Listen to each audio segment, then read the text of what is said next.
Pension किसी भी व्यक्ति को उसकी सर्विस पूरी करने के बाद मिलता है। अमूमन अगर देखा जाए तो हमारे आर्मी वाले अपनी सर्विस पूरी करने के बाद पाते हैं। यदि कोई भारत में रजिस्टर्ड कंपनी में कोई नौकरी पेशा व्यक्ति है तो वो ये पेंशन 58 साल से 65 साल के बाद पाता है। अगर मजदूर वर्ग है या महिला वर्ग है तो यह पेंशन वृद्धावस्था के रूप में प्राप्त होती है।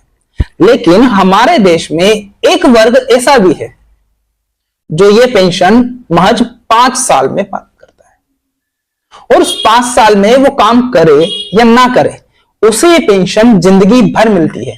ऐसे में यदि उस व्यक्ति की डेथ भी हो जाती है तो ये पेंशन उसके परिवार को ट्रांसफर कर दी जाती है।